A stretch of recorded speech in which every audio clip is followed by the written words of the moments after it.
Hello दोस्तों, राधे राधे, नमस्कार। अध्याय 13, शीर्षक प्रकृति, पुरुष तथा चेतना।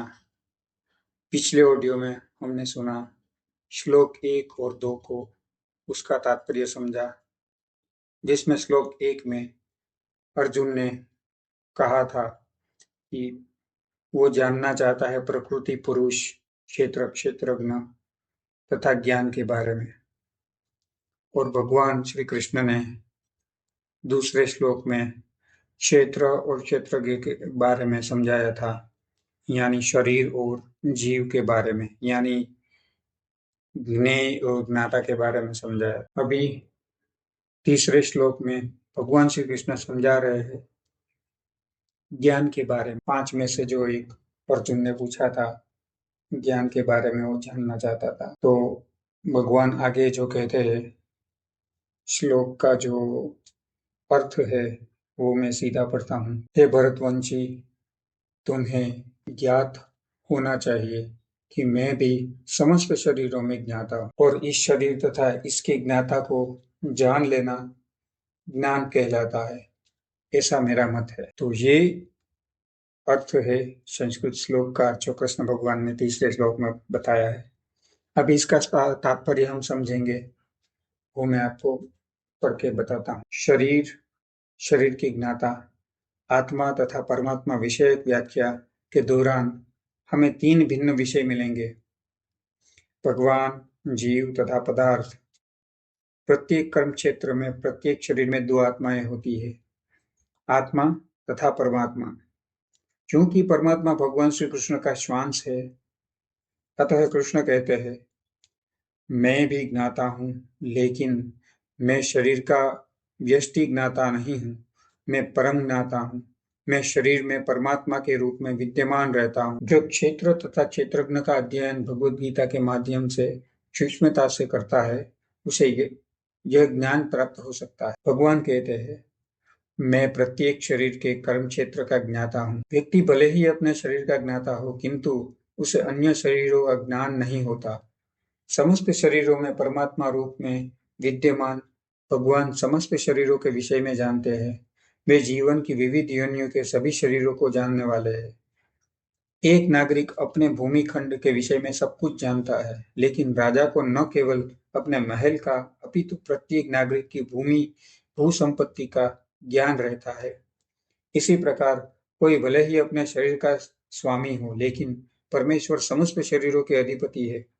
राजा अपने साम्राज्य का मूल अधिपति होता है और नागरिक गौण अधिपति। इसी प्रकार परमेश्वर समस्त शरीरों के परम अधिपति है। यह शरीर इंद्रियों से युक्त है। परमेश्वर ऋषिकेश है, जिसका अर्थ है इंद्रियों के नियामक। वे इंद्रियों के आदि नियामक है।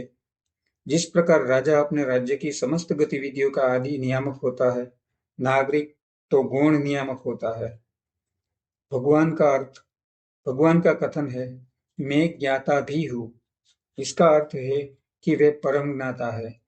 जीवात्मा केवल अपने विशिष्ट शरीर को ही जानता है।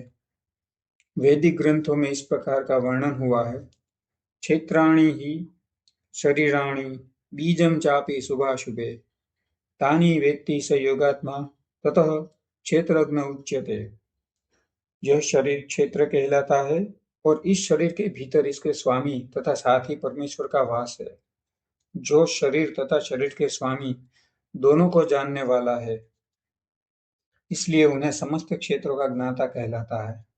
कर्म क्षेत्र कर्म की ज्ञाता तथा समस्त कर्मों के परम ज्ञाता का अंतर आगे बतलाया जा रहा है। वैदिक ग्रंथों में शरीर, आत्मा तथा परमात्मा के स्वरूप की सम्यक जानकारी ज्ञान नाम से अभिहित की जाती है, ऐसा कृष्ण का मत है। आत्मा तथा परमात्मा को एक मानते हुए भी पृथक पृथक समझना ज्ञान है। जो कर्म क्षेत्र तथा कर्म के ज्ञाता को नहीं समझता, उसे पूर्ण ज्ञान नहीं होता। मनुष्य को प्रकृति, पुरुष तथा ईश्वर की स्थिति समझनी होती है। उसे इन तीनों के विभिन्न रूपों में किसी प्रकार का भ्रम पैदा नहीं करना चाहिए। मनुष्य को चित्रकार, चित्र तथा तुलिका में भ्रम नहीं करना चाहिए। यह भौतिक जगत जो कर्म क्षेत्र के रूप में है, प्रकृति है और इस प्रकृति का भोक्ता जीव है, और इन दोनों के ऊपर परम नियामक भगवान है। वैदिक भाषा में इसे इस प्रकार कहा गया है, भोक्ता भोग्यम प्रेरितां च मत्वा सर्वं प्रोक्तम त्रिविधम ब्रह्म में तत्। ब्रह्म के 3 स्वरूप है। प्रकृति कर्म क्षेत्र के रूप में ब्रह्म है तथा जीव भी ब्रह्म है, जो भौतिक प्रकृति को अपने नियंत्रण में रखने का प्रयत्न करता है, और इन दोनों का नियामक भी ब्रह्म है। इन दोनों का नियामक भी ब्रह्म है, लेकिन वास्तविक नियामक वही है। इस अध्याय में बताया जाएगा कि इन दोनों ज्ञाताओं में से एक अच्युत है तो दूसरा च्युत, एक श्रेष्ठ है तो दूसरा अधीन है। जो व्यक्ति क्षेत्र के इन दोनों ज्ञाताओं को एक मान लेता है वह भगवान के शब्दों का खंडन करता है, क्योंकि उनका कथन है, मैं भी कर्म क्षेत्र का ज्ञाता हूँ। जो व्यक्ति रस्सी को सर्प जान लेता है वह ज्ञाता नहीं है। शरीर कई प्रकार के हैं और इनके स्वामी भी भिन्न भिन्न है, क्योंकि प्रत्येक जीव की अपनी निजी सत्ता है, जिससे वह प्रकृति पर प्रभुता की सामर्थ्य रखता है।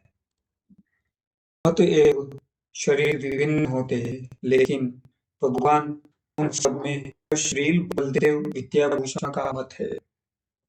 आत्मा के अतिरिक्त प्रत्येक शरीर में कृष्ण परमात्मा के रूप में रहते हैं, और यहाँ पर कृष्ण स्पष्ट रूप से कहते हैं कि परमात्मा कर्म क्षेत्र तथा विशिष्ट भोक्ता दोनों का नियामक है। तो दोस्तों, इस तीसरे श्लोक में समझाया है ज्ञान के बारे में। ज्ञान जो क्षेत्र और क्षेत्रज्ञ है, ज्ञाता जो है, ज्ञेय जो है, उसके बारे में जो जान लेता है उसके बारे में है। सिर्फ शरीर और आत्मा ही नहीं, लेकिन परमात्मा भी साथ साथ उसी शरीर में होते हैं। इस ज्ञान को जो जान लेता है उसको सही ज्ञान कहलाता है। यह इस तीसरे श्लोक में कहा गया है। आगे चौथे श्लोक में भगवान क्या समझाते हैं ये हम अगले ऑडियो में सुनेंगे। यहाँ तक ये पूरा श्लोक, उसका तात्पर्य सुनने के लिए आपका बहुत बहुत धन्यवाद। राधे राधे। वीडियोस बनाने हैं, फिल्मोरा है ना।